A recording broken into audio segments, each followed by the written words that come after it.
오늘 은혜 받으실 말씀은 사도행전 4장 12절 말씀입니다. 사도행전 4장 12절 말씀을 다 같이 봉독하겠습니다. 다른 이로서는 구원을 받을 수 없나니 천하 사람 중에 구원을 받을 만한 다른 이름을 우리에게 주신 일이 없음이라 하였더라. 아멘. 할렐루야. 주님께서 오늘 이 밤에 우리 가운데 임하실 줄로 믿습니다. 우리의 심령 가운데 성령의 충만한 능력으로 임하실 줄로 믿습니다. 오늘 그 믿음을 가지고 우리의 신앙을 고백하도록 하겠습니다. 하나님은 살아계십니다. 하나님은 살아계십니다. 나는 살아계신 하나님을 믿습니다. 나는 살아계신 하나님을 믿습니다. 나는 부활하신 예수님을 믿습니다. 나는 부활하신 예수님을 믿습니다. 하나님 사랑합니다. 할렐루야. 할렐루야. 하나님 감사합니다. 하나님 살아계십니다. 살아계신 하나님께서 오늘 우리를 이 자리에 있게 하시니 감사합니다. 오늘 우리가 함께 읽은 이 말씀을 가지고 주님을 나의 기준으로 삼고 라는 제목으로 은혜를 나누려고 합니다. 따라합시다. 주님을 나의 기준으로 삼고. 우리가 인생을 살아가는 데 있어서 기준이 있다는 건 굉장히 중요합니다. 기준, 30cm 자의 그 기준, 세계적인 기준이 있어서 거기에 맞춰서 자가 나오는 것 아니겠습니까? 우리가 주님을 나의 기준으로 삼고, 이건 굉장히 중요한 부분이라고 생각을 합니다. 여러분, 바다에 수많은 생선들이 그렇게 헤엄치고 살아가고 있지 않습니까? 바닷물은 굉장히 짭니다. 수영 해보셔서 알지만 바다에 가서 수영장에서 수영하듯이 하면 물을 무지하게 먹습니다. 수영장에서는 음파해서 배웠는데 바다에 가면 막 파도가 이렇게 오기 때문에 어설프게 수영했다간 물을 먹습니다. 물을 먹으면 짜다 못해 씁니다. 먹어보신 분들은 다 아실 겁니다. 바닷물의 농도가 굉장히 높습니다. 그렇게 바닷물을 헤엄치고 살아간 물고기들, 살아있는 물고기들은 우리가 잡아서 생선회를 떠먹어보지만 절대로 짜지 않습니다. 그렇지요? 그래서 초장 찍어 먹어야 되고 간장 찍어 먹어야 간이 막지 않습니까? 여러분, 그런데 반대로 죽은 물고기는 어떻습니까? 우리가 죽은 물고기는 그것을 보관하기 위해서 썩지 않도록 어디에 절입니까? 소금에 절입니다. 살아있는 것과 죽어있는 것의 차이는 이렇게 엄청나다는 사실입니다. 살아있는 참 신앙의 소유자인 우리들 모두는, 여러분, 주변 환경이 쓰든 짜든 맵든 상관하지 않고 어떤 상황 가운데 놓여 있을지라도 우리는 그 상황에 그렇게 노출되어져서 거기에 절여지지 않는 믿음의 사람들이 되는 줄로 믿습니다. 살아있는 믿음의 사람들은 세상 시류가 어떻게 돌아가도 우리는 거기에 빠져들고 젖어들지 않는다라는 사실입니다. 오늘 우리가 읽은 이 말씀 한 절이지만 그 내용의 전체적인 내용은 여러분들이 많이 잘 아실 겁니다.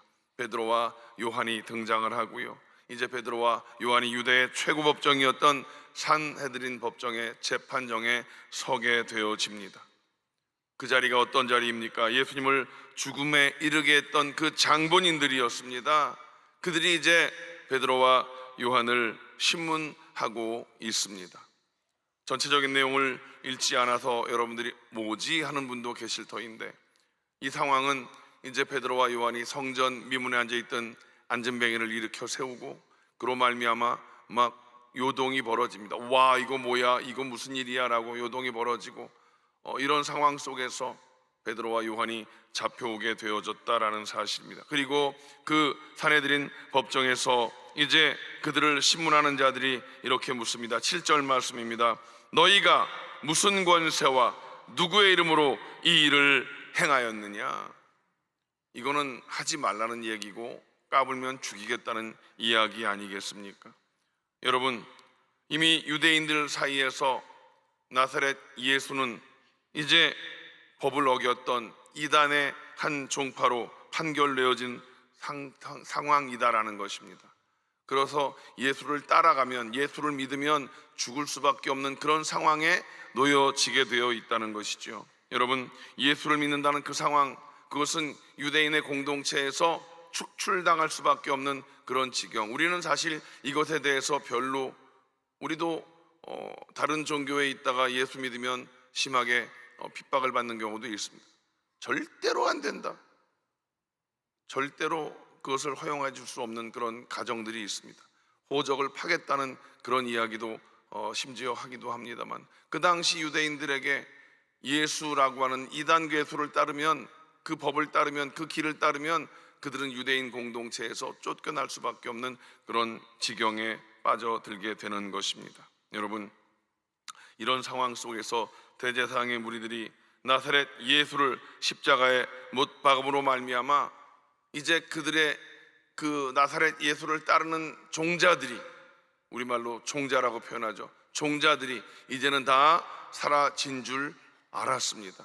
그런데 웬걸 사라진 것이 아니라 오히려 더 큰일이 벌어진 겁니다. 말씀드렸듯이 성전 미문가에 앉아있던 그 안진뱅이, 나면서부터 걷지 못했던, 40년 동안 걷지 못했던 그 안진뱅이를 이렇게 셈으로 말미암아 이건 뭐지라고 하는 놀라운 소동이 벌어지게 되어집니다. 그리고 그 소동을 심각하게 받아들이면서 그들을 체포했던 것입니다. 그리고 너희가 무슨 권세와 누구의 이름으로 이따구 짓을 하느냐고 그렇게 엄하게 꾸짖게 되어집니다. 자, 이 질문은 굉장히 중요한 질문이고, 이 질문에 어떻게 답을 하느냐에 따라서 이제 베드로와 요한이 살든지 죽든지 둘 중에 하나의 기로에 서게 되어졌다라고 하는 것이죠. 여러분, 베드로가 어떤 사람이었었습니까? 그는 예수님이 붙잡혀갈 때 두려워 떨면서 계집종의 그 말 한마디에 예수님을 모른다고 저주하며 3번이나 부인했던 겁쟁이였던 베드로 아니겠습니까? 그런 베드로가 예전의 그 모습을 생각해 보면 어미 꾸짖는, 너희가 무슨 권리로 누구의 이름으로 이따구 짓을 하느냐는, 너 잘못하면 죽을 수 있어, 똑바로 대답해 라는 그 질문에 베드로가, 요한이 어떻게 대답을 하고 있는지 우리는 보아야 할 것입니다. 예전에 베드로는 그런 겁쟁이에 두려워 떨던 베드로였지만, 이제 오순절 마가 다락방에 임하신 성령 충만을 경험한 그 이후에 베드로는 어떻습니까? 예전과 완전히 달라졌던 그런 베드로 아니겠습니까? 예수님을 위해서 자신의 목숨까지도 버리겠다고 하는 그런 각오가 되어 있었던 사람입니다. 너희가 무슨 권세와 누구의 이름으로 이 일을 행하느냐라고 하는 어미 꾸짖는 그 소리에 베드로와 요한이 주눅들지 않습니다. 죽을 수 있는 그 자리, 말 한마디 잘못하면 정말 예수님과 같이 그렇게 십자가에 달려 죽을 수밖에 없는 그 자리에서 베드로와 요한이 뭐라고 이야기합니까? 놀라운 그들의 고백입니다. 12절 말씀을 다 같이 읽어볼까요? 시작. 다른 이로서는 구원을 받을 수 없나니 천하 사람 중에 구원을 받을 만한 다른 이름을 우리에게 주신 일이 없음이라. 누구의 이름으로 무슨 권세로 있다고 짓을 하느냐는 그 질문에 다른 방법이 없습니다. 예수 그리스도 외에는 구원의 길이 없습니다라고 과감하게 선포하는 이들의 고백을 여러분, 우리는 기억해야 할 것입니다. 우리는 여기서 분명한 기준을 다시금 마음 가운데 정립한 베드로와 요한의 모습을 보게 되는 것 아니겠습니까? 여러분, 오늘 말씀 제목과 같이 예수님을 나의 삶의, 인생의 삶의 기준으로 삼는 자에게 우리 주님께서 우리에게 놀라운 승리의 일들을 베풀어 주실 줄로 믿습니다. 첫째로 우리는 분명히 알아야 할 것, 정말로 잊지 말아야 할 것, 예수님이 삶의 신앙의 기준이어야 될 줄로 믿습니다. 무슨 말입니까? 우리가 신앙생활하면서, 제가 요즘 이런 말씀을 좀 많이 드리는데요, 신앙생활하면서 예수 믿는다고 하면서 예수님이 기준이 아니라 내 경험, 내 지식, 알량한 내 그런 것들이 기준되어져서 자기 생각으로 판단하는 일들이 얼마나 많이 있는지 모른다는 사실입니다. 오늘 성경을 보면 예수님은 흥함과 패함의 어떤 그런 기준이 되어진다는 사실입니다. 누가복음 2장 34절을 말씀 읽겠습니다. 시작. 시몬이 그들에게 축복하고 그의 어머니 마리아에게 말하여 이르되 보라, 이는 이스라엘 중 많은 사람을 패하거나 흥하게 하며 비방을 받는 표적이 되기 위하여 세움을 받았다. 이렇게 말씀합니다. 어린아기 예수님을 보면서 이제 시므온이 하는 그런 믿음의 선포입니다. 흥함과 패함의 기준이 되어진다는 그 사실, 예수 그리스도가 우리 삶 가운데 있을 때 예수로 말미암아 우리는 흥하는 자가 될 줄로 믿습니다. 예수가 아니면 결국은 패할 수밖에 없는 자임을 성경은 우리에게 선포하고 있습니다. 오늘 이 자리에 예수를 기준으로 삼은 여러분들은 이미 흥한 자가 된 줄로 믿습니다. 세상의 어떤 그런 시류에 여러분 패하는 생각, 패하는 말 하지도 말고 빠져들지도 말게 되시기를 주님의 이름으로 축원을 드립니다. 두 번째, 우리 예수님은 천국과 지옥의 기준이 되어지십니다. 거기에 있는 말씀은 무엇입니까? 예수님은 우리를 천국으로 인도하시고 예수 그리스도를 믿지 않으면 지옥으로 갈 수밖에 없는, 예전엔 과격하다고 이야기했지만 예수 천당 불신 지옥, 요즘에 누가 그렇게 전도하냐고 하는데 여러분, 그런 전도가 또 필요한 사람들이 있습니다. 완악한 10년 가운데, 정말 변하지 않는 10년 가운데 어느 순간 하나님의 역사하심이 임하면 그 짧은 그 마디 예수 천당 불신 지옥, 이 말씀의 능력이 임하게 될 줄로 믿습니다. 요한복음 3장 16절 말씀을 다 같이 읽습니다. 시작. 하나님이 세상을 이처럼 사랑하사 독생자를 주셨으니 이는 그를 믿는 자마다 멸망하지 않고 영생을 얻게 하려 하심이라. 아멘이십니까? 하나님이 세상을 이처럼 사랑하셔서 독생자를 우리에게 보내주셨습니다. 그래서 그를 믿는 자는 어떻게 됩니까? 멸망하지 않습니다. 멸망하지 않습니다. 지옥 가지 않습니다. 예수 안 믿으면 지옥 가는 것이고 예수 믿으면 지옥이 아닌 그 뒤에 있는 말씀같이 영생을 얻게 하려 함이라. 영생 천국이 우리에게 보장되어 있는 줄로 믿습니다. 신앙생활을 우리는 이것이 가장 기준입니다. 하나님이 세상을 이처럼, 하나님이 저와 여러분들을 이처럼 사랑하셨습니다. 아멘이십니까? 이 하나님의 사랑을 깨닫고 그리고 그 하나님께서 우리에게 보내주신 예수 그리스도를 믿으면 멸망치 않고 영생을 얻습니다. 이 말씀을 마음에 새기십시오. 우리가 신앙생활하면서 자꾸만 변질되어져 가는 것 같아요. 예수 믿으면 자꾸만 이 땅의 것들만 자꾸만 찾는 그런 경우들이 많이 있습니다. 예수 믿으면서 이 땅의 것들만 구하는 자들이 많이 생기는 것 같습니다. 아니요, 예수 믿으면 영혼이 잘 되어집니다. 영생을 누리는 자가 되어집니다. 천국을 소유한 자가 되어질 줄로 믿습니다.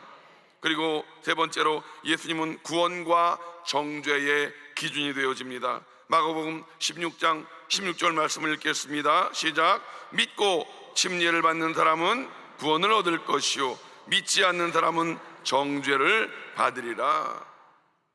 구원을 얻고 정죄를 얻고, 구원과 정죄는 다른 것 아니겠습니까? 오늘 우리 본문 말씀에도 사도행전 4장 12절 말씀을 읽겠습니다. 시작. 다른 이로서는 구원받을 수 없나니 천하 사람 중에 구원을 받을 만한 다른 이름을 우리에게 주신 일이 없음이라. 여러분, 우리들이 선행으로 고행으로 구원을 얻을 수 없다는 사실을 분명히 알아야 됩니다. 예수 믿고 구원받은 우리들이 선을 행하는 삶을 살아야 되지만 그 선행으로 구원받지 않는다는 사실입니다. 우리가 교회 학교에서 많이 불렀던 찬양이 있습니다. 돈으로도 못 가요 하나님 나라, 지식으로도 못 가요 하나님 나라, 거듭나면 가는 나라 하나님 나라, 이렇게 우리가 찬양합니다. 아멘이십니까? 어린아이들이 교회 학교에서 부르는 그 노래가 사실 아이들은 의미를 잘 모르고 부르겠지만 정말 우리는 그렇습니다. 돈으로도 지식으로도 벼슬로도 못 가는, 구원받을 수 없는 그런 존재임을 깨닫고 오직 유일한 길 예수 그리스도, 그분만이 우리의 삶의 힘과 능력이 되는 줄로 믿습니다. 여러분, 그러므로 예수 믿으면 예수님께서 저와 여러분들을 품에 안고 천국으로 인도해 주신다는 사실을 믿고 연약한 나를 바라보지 마십시오. 많은 사람들이 예수 믿으라 그러면 아유, 내가 지은 죄가 많아갖고 나는 물 건너 갔어요, 그냥 그래요. 스스로 자기가 죄 지은 것을 포기하면서 고백하면서 구원을 포기하는 사람들이 얼마나 많이 있는지 몰라요. 아니요, 우린 연약한 존재입니다. 분명한 것은 연약한 존재인 것을 깨닫고, 그러나 연약한 존재를 바라보는 것이 아니라 이 연약한 존재를 사랑하셔서 구원자 예수님을 보내주시고 그 예수님을 믿기만 하면 우리는 천국의 백성으로의 삶을 살 수가 있게 되는 줄로 믿습니다. 예수님만 바라보는 믿음의 눈 열게 되시기를 주님의 이름으로 축원을 드립니다. 두 번째, 우리는 말씀을 기준으로 삼아야 된다는 사실입니다. 예수님을 기준으로 삼는 것과 말씀을 기준으로 삼는다는 것 다르지 않습니다. 왜? 뭐라고 말씀하십니까? 성경에 분명히 기억해야 할 것, 예수님은 육신의 몸을 입고 오신 하나님의 말씀인 것을, 말씀이 육신이 되어 오신 분이 누구십니까? 예수님이기 때문에 우리는 예수님을 기준으로 삼고 그리고 말씀을 기준으로 삼아야 될 줄로 믿습니다. 오늘 제가 인도네시아에서 오신 선교사님과 또 대학 신학대학의 그 교수님들을 모시고 교회를 한 바퀴 이렇게 안내를 해드렸습니다. 그러다가 베다니홀에서 영광대학교 전시회 준비하는 그런 상황 속에서 우리 그분들을 같이 모시고 갔습니다. 설명을 해드리고, 근데 그 앞에 제일 먼저 눈에 딱 띄는 게 뭐냐면 그 영광대학의 그 어르신들이 성경을 필사한 것, 성경 필사를 쫙 전시를 해놓으셨더라고요. 영어로까지 해놓으신 분도 있더라고요. 영어로. 이야, 여러분 성경 필사 해보신 분들은 알지만 쉽지 않습니다. 이 막 손이 아프고, 여기에 막 굳은 살 베기고, 성경 필사 해보신 분들은 그 기쁨을 아실 것이고 힘든 것도 아실 거예요. 여러분, 그것을 왜 합니까? 성경을 읽으라, 성경을 필사해라, 그렇게 성경을 외우라 하는 이유가 무엇입니까? 그것이 내 안에 있어서 그 말씀이 내 삶의 기준이 되기 때문인 줄로 믿습니다. 계시록 22장 18절로 19절 말씀을 읽어봅니다. 시작. 내가 이 두루마리의 예언의 말씀을 듣는 모든 사람에게 증언하노니 만일 누구든지 이것들 외에 더하면 하나님이 이 두루마리에 기록된 재앙들을 그에게 더하실 것이요, 만일 누구든지 이 두루마리의 예언의 말씀을 제하여 버리면 하나님이 이 두루마리에 기록된 생명나무와 및 거룩한 성의 참여함을 제하여 버리시리라. 그리고 또 고린도후서 13장 8절에는 이렇게 기록하고 있습니다. 시작. 우리는 진리를 거슬러 아무것도 할 수 없고 오직 진리를 위할 뿐이니. 진리가 누구이십니까? 예수 그리스도이십니다. 진리는 예수 그리스도이십니다. 그 진리를 거슬러서는 아무것도 할 수 없는, 그래서 우리에게 주어진 진리이신 예수 그리스도, 그리고 오늘 말씀과 같이 말씀이 육신이 되어 오신 그 예수 그리스도를 우리가 삶의 기준으로 삼는 것 얼마나 중요한지 모릅니다. 세상에 그럴듯한 많은 이론과 또 많은 논리들이 존재하면서 사람들을 그렇게 혼미케 하고 있습니다. 세상 사람들은 왜 예수 믿는 사람들은 포괄적 차별금지를 그렇게 방해하냐고, 못하게 하냐고 그렇게 묻는 사람들이 있습니다. 많은 여러 가지 논리를 제시합니다. 평등하게 차별하지 않고 외국인도 노동자도 연약한 자도 장애인도 차별하지 않는 그런 법인데 왜 그러냐고 하지요. 말은 좋습니다. 논리는 잘 세웁니다. 그런데 그 속에 뭐가 있다고요? 낚싯바늘이 껴있어요. 그 낚싯바늘을 무는 순간 그 생명은 끝나는 것 아니겠습니까? 그 속에 하나님의 말씀의 기준을 어긋난 동성 간의 그런 일들, 여러분 그것을 그렇게 왜 주장하는 사람들이 있는지 모르겠어요. 아니 몰라서 그러면 가르쳐주면 그러면 되는데 그걸 모르는 사람들이 알려고도 하지 않습니다. 여기 계신 여러분들은 이미 다 알고 계실 것입니다. 포괄적 차별금지법, 그 속엔 독소 조항이 있는 거예요. 다 좋아요. 다 좋은데 그 좋은데 여러분 이단이 뭔지 아십니까? 다르리 끝단, 다 좋은데 끝이 달라. 잘 나가다가 끝이 달라. 삼천포로 빠지는 거예요. 삼천포 사람들은 그래서 이 소리를 싫어한답니다. 잘 나가다가 끝이 달라. 이 포괄적 차별금지법 얼마나 좋은 얘기예요. 참 좋은 얘기인데 그게 그 속에 독소조항 낚싯바늘이 들어있다는 거예요. 그걸 모르면서 사람들이 우리 예수 믿는 사람들을 뭐라 그래요? 예수쟁이들은 그렇게 아주 그냥 독불장군식으로 자기네들만 잘났다고 그런다고 그러는데, 여러분 몰라서 그렇지요. 우리는 그것을 분명히 알아야 될 줄로 믿습니다. 말씀이 기준이 되어야만 동성애가 얼마나 더럽고 추한 것인지, 하나님이 원치 않는 일인지를 우리는 알 수 있는 것입니다. 말이 됩니까? 남자 여자가 징그럽게.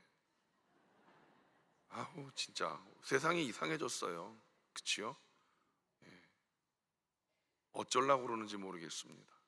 말씀이 기준이 되어서 분명한 기준을 삼고 있으면 우리는 절대 거기에 흔들리지 않습니다. 누가 뭐라고 해도 그것은, 사람들이 좋게 포장을 해서 사탕발림을 해도 그것은 하나님 말씀에 반한 것입니다. 그러면 우리는 거기에 따르면 안 되는 것을 우리는 선포해야 될 줄로 믿습니다. 그러니 여러분, 세상에 그럴듯한 많은 이론과 논리들, 그런 것들에 현혹되지 말고 우리는 오직 말씀, 하나님 말씀은 살아있고 운동력 있는 능력의 말씀, 그 능력의 말씀을 삶의 기준으로 삼게 되시기를 주님의 이름으로 축원을 드립니다. 그리고 세 번째, 우리의 양심이 기준이 되는데, 그 양심이라는 것은 악한 양심도 있고 선한 양심도 있는데, 오늘 이 양심이라고 하는 것, 이 양심은 바로 선한 양심, 그것이 기준이 되어야 될 줄로 믿습니다. 사도행전 23장 1절 말씀을 다 같이 읽습니다. 시작. 범사의 양심을 따라 하나님을 섬겼노라. 바울의 고백입니다. 양심을 따라. 그런데 그 양심이 성경 원어적으로 보면 선한 양심에 따라서 자기는 그렇게 하나님을 섬겼다라고 이야기합니다. 양심이 무엇입니까? 선과 악 사이의 구별에 대한 의식인 것입니다. 선과 악 그 사이에 구별할 수 있는 의식을 가진 게 양심인 것입니다. 근데 요즘엔 선한 양심이 아닌 악한 양심을 가진 사람들이 너무나 많이 있지 않습니까? 그 귀한 생명을 그렇게 귀하지 않게 그냥 스스럼 없이 몹쓸 짓들을 하는 사람들이 얼마나 많이 있는지 모릅니다. 사실 지금 세계 각국의 전쟁이 벌어집니다. 많은 이들이 그렇게 죽어가는 모습을 보면서 우리는 가슴 아파하고 기도해야 됩니다. 그 속에 하나님의 뜻이 어떻게 있는지는 모르지만 어쨌든 우리는 분명히 그 뜻을 깨닫고, 하나님, 우리의 선한 양심으로 하나님 앞에 간절히 간구하는 것은 한 영혼이 천하보다 귀하다고 하셨는데, 주님, 그 한 영혼, 한 생명들을 아버지 살려주시옵소서. 전쟁을 멈춰주시옵소서. 하나님, 이 대한민국에도 전쟁의 그림자가 사라지게 하시옵소서. 우리는 선한 양심을 가지고 그렇게 기도해야 될 줄로 믿습니다. 아멘이십니까? 디모데전서 1장 19절 말씀을 읽습니다. 시작. 믿음과 착한 양심을 가지고 어떤 이들은 이 양심을 버렸고 그 믿음에 관하여는 파선하였느니라. 착한 양심을 가지라. 여러분, 양심에 털났다고 표현하지 않습니까? 성경에는 양심에 화인 맞은 양심들, 점점 세상이 그렇게 사단 마귀에 의해서 화인 맞은 양심을 가진 사람들이 많아지는 것 같다는 것을 우리가 부인할 수가 없다는 사실입니다. 어떤 이들은 이 양심, 선한 양심을 버렸다, 그리고 믿음에 관하여 파산하였다 라고 말씀하고 있습니다. 착한 양심을 가지라. 성경에 분명히 말씀하고 있습니다. 믿음과 착한 양심을 가지라. 여러분, 그 착한 양심을 위해서 놓치지 않기 위해서 그 착한 양심을 늘 마음에 품고 여러분 살아가시기를 주님의 이름으로 축원을 드립니다. 그 착한 양심을 위해서 우리가 기도하면서 늘 예수 그리스도가 기준이 되어지고 말씀이 기준이 되어질 때 우리의 마음 가운데 그 능력의 말씀으로 말미암아 착한 양심을 늘 유지할 수 있게 하시는 줄로 믿습니다. 여러분, 이 양심이라고 하는 것, 우리의 삶의 모습을 감시하고 검사하는 판사와 같은 그런 기능을 하는 것 아니겠습니까? 자기 행동의 옳고 그름을 판단하여 주는 것이 양심입니다. 가슴에 손을 얹고 양심에 손을 얹고 한번 생각해 봐라 하는데, 이 양심이 착한 양심이 없는 악한 양심이 있는 사람들은 그게 죄가 죄인지를 모르더라고요. 죄가 죄인지를 모릅니다. 여러분, 제가 소년교도소에 갔었어요.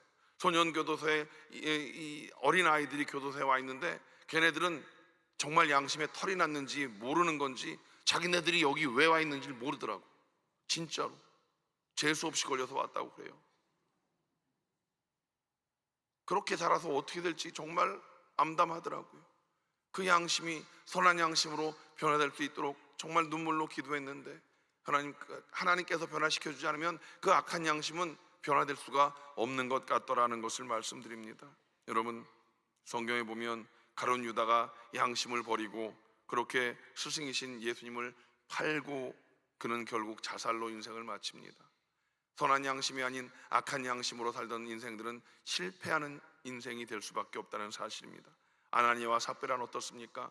처음엔 좋은 생각으로 자기들의 재산을 팔아서 하나님께 드리려고 했는데 선한 양심으로 시작했다가 마음 가운데 네 마음 내 마음이 들어와서 싸우게 되고, 아우 그 반만 드릴까? 반만 드려도 누가 뭐라고 하지 않습니다. 자기 것 하나님께 드리는데 자기 믿음만큼만 드리면 되는 것 아니겠습니까? 반만 드려도 하나님 다 팔았는데, 팔아서 다 드리려고 했는데 그냥 내 믿음이 없어서 그냥 조금은 좀 남겼습니다. 이렇게 했으면, 선한 양심으로 그렇게 했으면 안 죽었을 것입니다. 갖다 떡하니 드리면서 전부입니다. 거짓을 잘못된 양심의 고백을 올려드리니 그 두 부부는 그렇게 죽음을 당할 수밖에 없었다라고 하는 것이지요. 여러분, 우리들이 잘 알고 있었던 지미 카터 전 대통령을 알고 있습니다. 이 대한민국에 처음에 왔을 때 주일날 여기 여의도 침례교회에 예배드리러 갔었습니다. 그때 굉장히 큰 이슈가 됐었죠. 대통령이 업무를 보러 왔는데 주일날 예배드리러 갔어요. 대한민국의 상황 속에서는 깜짝 놀랄 일이었었습니다. 지미 카터 대통령은 그것을 정치적인 쇼로 행한 것이 아니라 자기 마음 가운데 주신 선한 양심, 하나님을 향한 믿음의 고백을 예배로 올려드렸던 것입니다.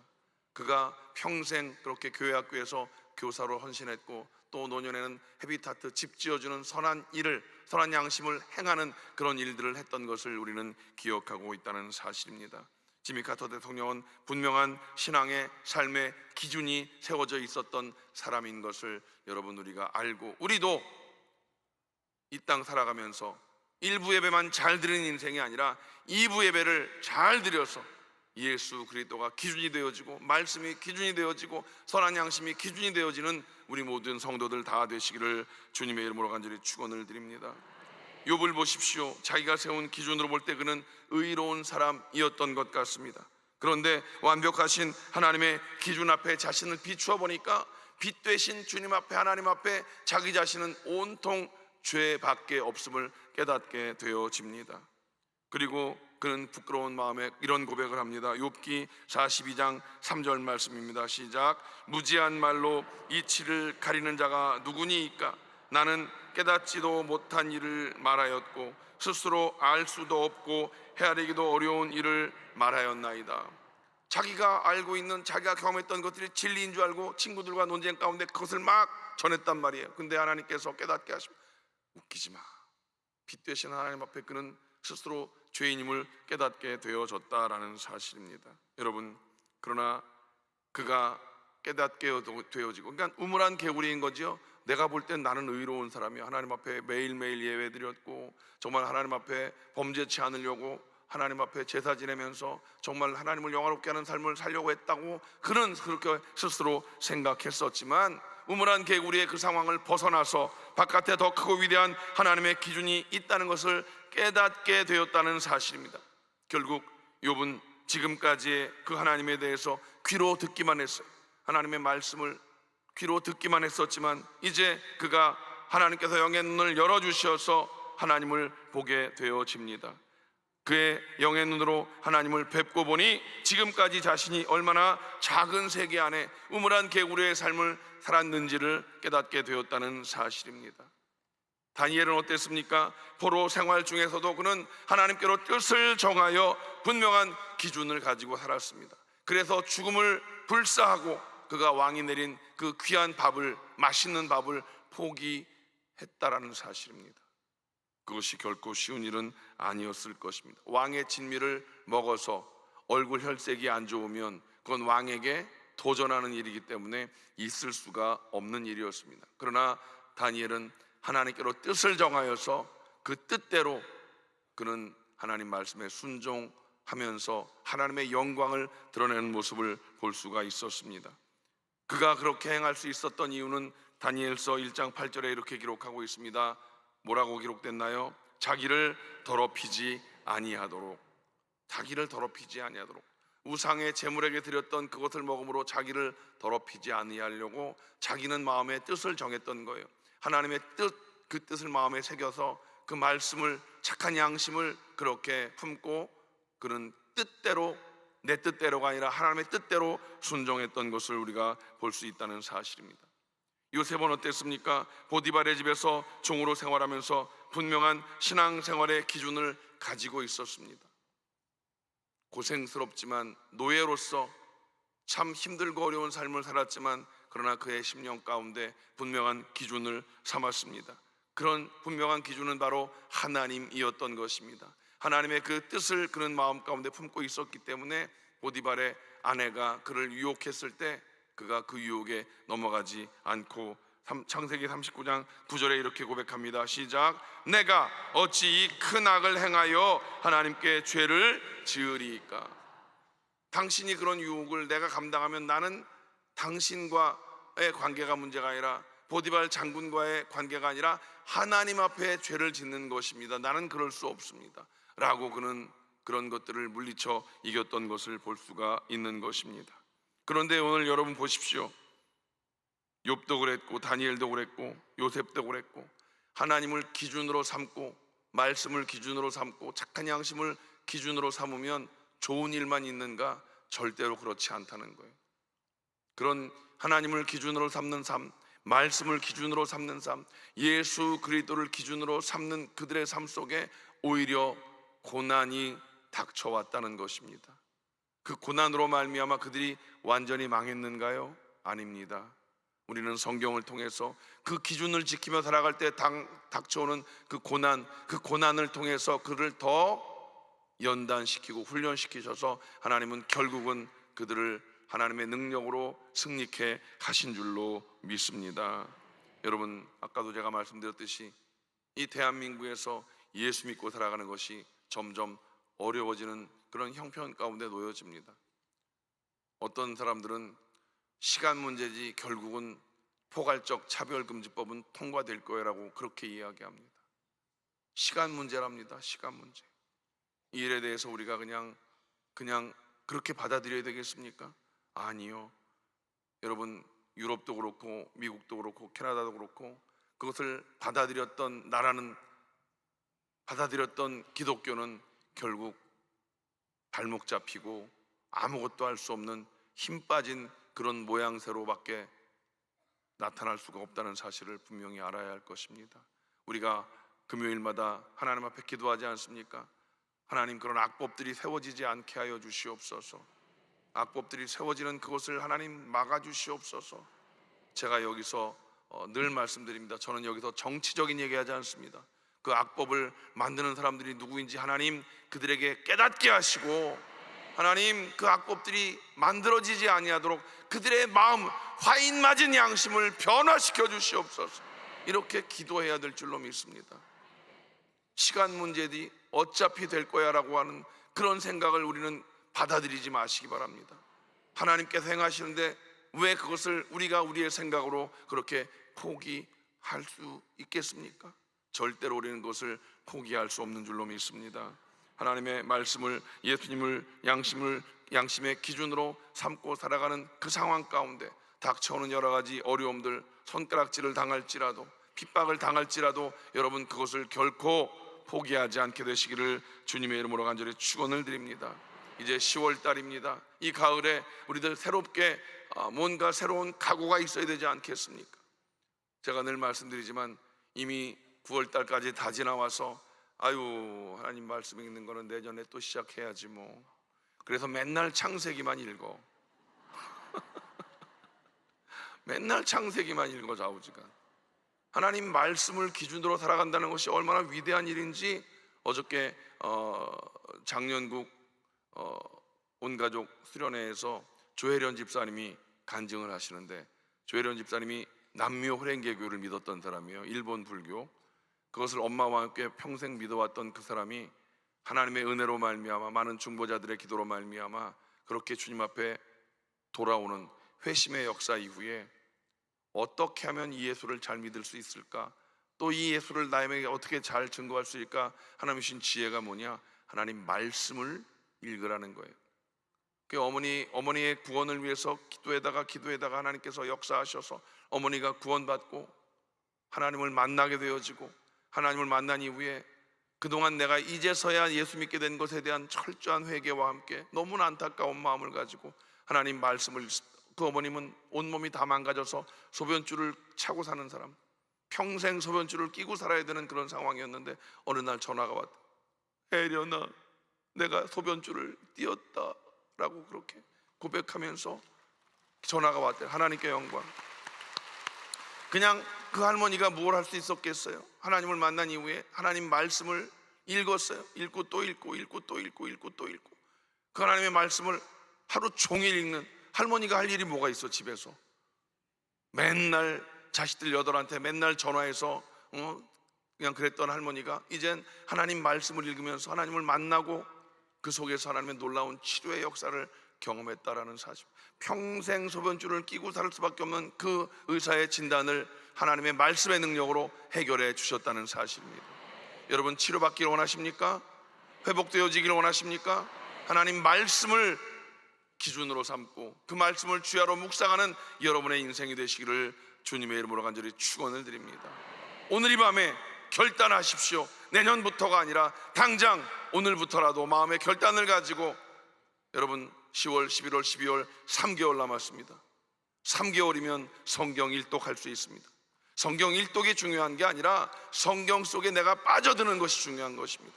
하나님을 만나면 누가 시키지 않아도 그 성경 속에서 하나님의 은혜를 체험하고 소변줄이 끊어지는 것뿐만이 아니라 여러분의 삶의 모든 문제가 해결될 줄로 믿습니다. 성령께서 오늘 이 밤에 부르짖어 간구하는 여러분의 심령 가운데 임재하셔서 새로운 결단이 있게 되실 줄로 믿습니다. 여러분, 늦지 않았습니다. 다시금 시작하십시오. 하나님의 말씀의 능력을 마음에 품고 그것을 삶의 기준으로 삼으십시오. 그 말씀을 삶의 기준으로 삼는다는 것, 예수님을 삶의 기준으로 삼는 것이고, 그 삶의 기준이신 말씀과 예수님이 내 마음 가운데 착한 양심을 이루게 하셔서 세상 속에서도 칭찬받는 삶을 살 수 있게 될 줄로 믿습니다. 성령의 도우심이 이 밤 가운데 있어서 여러분의 변화의 삶을 누리게 되시기를 주님의 이름으로 간절히 축원을 드립니다. 기도하겠습니다. 하나님, 오늘 이 밤에 우리들 세상 가운데 열심히 일했습니다. 가정에서, 직장에서, 일터에서 열심히 일하고 이 저녁에 주님을 사모하는 마음으로 달려나온 주의 백성들, 오늘 이 말씀을 기억하게 하시옵소서. 하나님을 나의 기준으로 삼는 삶, 하나님의 말씀, 예수 그리스도의 말씀이 내 삶의 기준이 되어지게 하시고 성령의 충만한 능력으로 그 일을 이룰 수 있도록 도와 주시옵소서. 아버지, 선한 양심을 통하여 세상 속에서 선한 영향력을 끼치는 자, 빛과 소금의 역할을 감당하는 자 되게 하여 주시옵소서. 주님을 찬양합니다. 이루실 주님, 우리에게 성령의 능력으로 함께 하심을 믿사옵고 예수님의 이름으로 간절히 축복하며 기도하옵나이다. 아멘. 주님께 올려드리는 이 귀한 손이 여러분 가슴에 얹어지시기를 바랍니다. 또한 연약한 곳에 그 손을 얹으시기 바랍니다. 치료의 주님께서 여러분들을 치료하십니다. 회복시켜 주십니다. 하나님은 살아계십니다. 살아계신 하나님, 부활의 생명을 우리에게 주신 예수 그리스도의 그 부활의 생명을 믿고 이 시간 연약한 곳에 손을 얹어 싸우니 주님, 우리를 치료하시옵소서. 우리의 연약함은 주님의 뜻이 아닙니다. 주여, 우리로 강건하게 하여 주시옵소서. 연약한 자들이 마음 약해지지 아니하게 하시옵소서. 주님 앞에 간절히 간구하는 자들에게 기도를 들으시고 응답하여 주시옵소서. 모든 질병의 저주가 떠나가게 하시옵소서. 나사렛 예수의 이름으로 꾸짖고 마노니 모든 질병의 감의 저주는 묶음을 떠나갈지어다. 묶음을 놓고 떠나갈지어다. 우리를 질병에서 건져주신 하나님을 찬양합니다. 머리끝부터 발끝까지 주의 보혈을 덮어 주시옵소서. 특별히 인순영 집사님 폐암을 치료하심을 믿습니다. 박건수 권사님 위암을 치료하심을 믿습니다. 하나님, 눈에 보이는 이 질병이 닫힌 문이 되지 않게 하시고 아버지 하나님, 우리의 삶의 마스터키가 되신 전능하신 하나님, 그 하나님을 바라보며 기도하오니 모든 질병의 문을 열어주시고 아버지 연약함을 치료하여 주시옵소서. 마음의 연약함을 주님께 고백합니다. 우울함을 제하시고 아버지 하나님, 공황장애를 치료하시어서 마음을 강하고 담대히 가지는 자들이 되게 하여 주시옵소서. 전능하신 하나님을 믿는 자들입니다. 모든 연약함을 지하여 주시옵소서. 마음의 소원을 주님께 아뢰는 우리들의 기도를 들으신 하나님 감사합니다. 마음을 강하고 담대히 가지는 자가 되게 하시옵소서. 마음을 강하고 담대히 가지는 자가 되게 하시옵소서. 그 일을 위하여 우리의 삶의 기준이 하나님 말씀 되게 하시고 예수 그리스도가 되게 하심을 믿습니다. 무엇보다 성령의 충만한 능력으로 우리를 사로잡아 주시옵소서. 마음 가운데 주님의 평강으로 가득히 채워주시옵소서. 모든 염려가 떠나가게 하시고 근심이 사라지게 하여 주시옵소서. 직장과 사업장의 복을 더하여 주시옵소서. 직장과 사업장의 복을 더하여 주시옵소서. 이 어려운 시절을 살아가는 주의 백성들입니다. 주여 불쌍히 여겨주시고 저들의 간절한 기도를 들으시어서 풍성한 은혜를 누리고 베풀고 나누는 삶을 살게 하여 주시옵소서. 우리 자녀들의 인생을 주님 책임져 주시고 진학의 문을 열어주시고 취업과 결혼의 아름다운 일들이 하나님 열매 맺어지게 하여 주시옵소서. 생명의 주님을 찬양합니다. 대문을 여시고 생명의 은혜를 더하여 주시옵소서. 아버지 하나님, 생명의 기쁨을 누리는 온 가족들, 온 성도들 다 되게 하여 주시옵소서. 오늘 우리가 믿음으로 기도한 그 모든 기도를 들으신 아버지 하나님, 대한민국 가운데 함께 하시고 대한민국을 회복시켜 주시며 하나님의 평강으로 하나님 통치하고 다스려 주시옵소서. 여의도 순복음교회를 주님이 세우셨습니다. 주님, 여의도 순복음교회 리더로 세우신 이용훈 목사님에게 성령의 능력으로 입혀주시고 영력과 지력과 체력을 더하시어서 주님 귀한 사역을 잘 감당할 수 있는 은혜를 허락하여 주시옵소서. 아버지 하나님, 이제 우리들 거룩한 첫 주일을 준비합니다. 아버지 하나님, 거룩한 부활의 주님의 은혜를 깨달은 우리들 모두의 마음 가운데 성찬에 큰 기쁨이 있는 거룩한 첫 주일이 되어질 수 있도록 기도로 준비한 우리 모두가 되게 하여 주시옵소서. 돌아가는 발걸음을 지켜주시고 안전한 귀가를 인도하여 주시옵소서. 이제는 우리 주 예수 그리스도의 무한하신 은혜와 아버지 하나님의 원하신 사랑하심과 보혜사 성령님의 내주교통 충만케 하심이 전능하신 하나님, 그 말씀을 예수 그리스도를 삶의 기준으로 삼고 세상을 향해 나가는 귀한 백성들 범사 위에 이제로부터 영원토록 함께 하시기를 간절히 축원하옵나이다. 아멘.